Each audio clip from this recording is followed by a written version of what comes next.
Hey guys, so I just checked into my first Airbnb in Tbilisi in Georgia. Now I'm showing it you on the screen right now.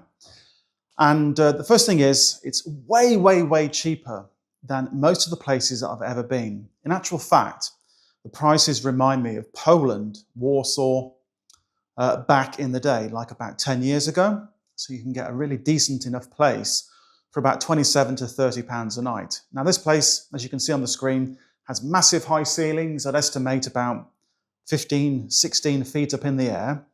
And there's quite a few rooms, and it's right in the center.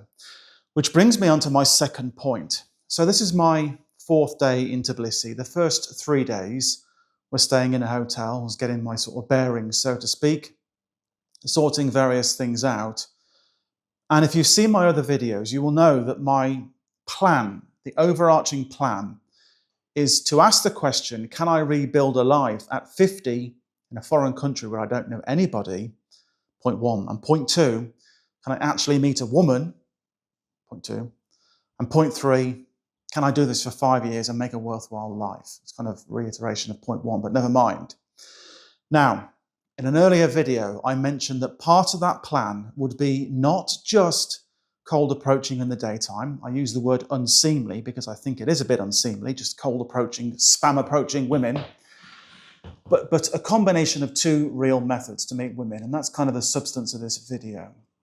Method one is warm approaching. Now, there's a link in the description below this video. I made a video series about, it was 9 years ago, and I've called it the underground method. And this is a video series where I talk about warm approaching women, women that give you some sort of signal, women that are predisposed to like you from the offset, that think, yeah, he might do the job.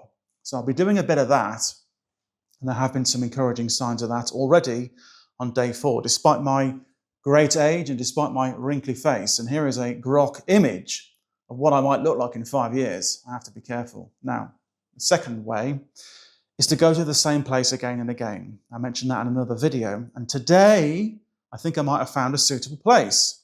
So there's a place called Fabrica just around the corner from my apartment where I'm staying at the moment. And I think it might be a good spot.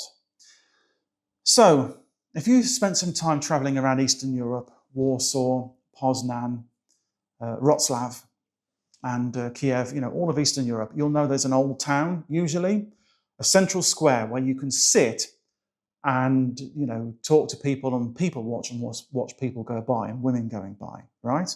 Now, that's the same all over Eastern Europe. Now, when I went to Thailand, I went to Phuket, I've been to Bangkok, I've been to Pattaya.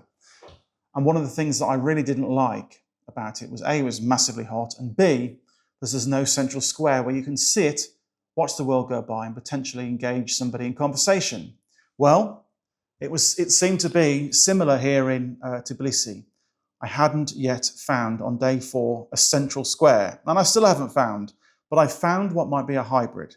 And that is, at the moment, with minimal sort of effort, I just happened to have landed in my apartment around the corner from Fabrique. And this is like a little courtyard. Well, not little, it's quite big actually, it's a complex.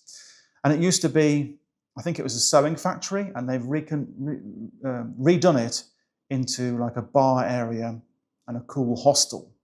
So there's lots of people sitting there, and I had a beer there, 3 beers in fact, a bit naughty, and a meal, like I show you on the screen right now. And here you can sit and people watch. So I also got chatting to the locals. You can see on the screen I got chatting to a fine gentleman who has ultimate aura and ultimate confidence, as you can see by the t-shirt that he's wearing, which was phenomenal. And I sent that to my mates to have a look at. So what I'm trying to do in chatting to the locals is A, I want to talk to people. B, develop like a little base where I can go and talk to people again and again, and I feel comfortable there, and they know me. Maybe I'll get better service, but just have a human contact, just people to talk to.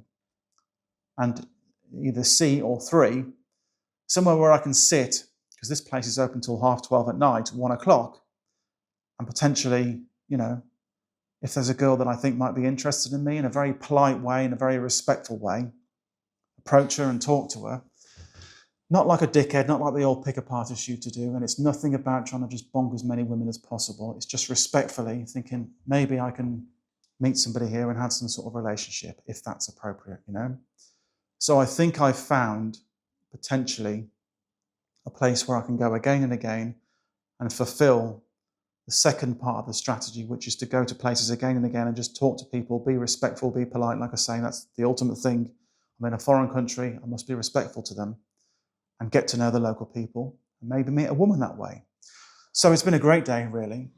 Yes, I've had a few pints, and yes, it started raining.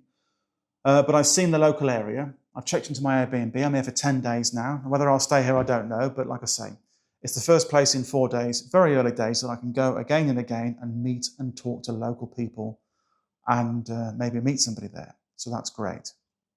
So the plans are now next week, I'm going to go and visit Expat Hub, which is the guys I've been talking to, look at registering my company, or at the very least, discuss my tax situation with the UK, confirm a few things with a view to setting up the business and registering it here in Georgia within the next 2 to 3 weeks, and then divesting myself of the UK entirely. So it's been a great day.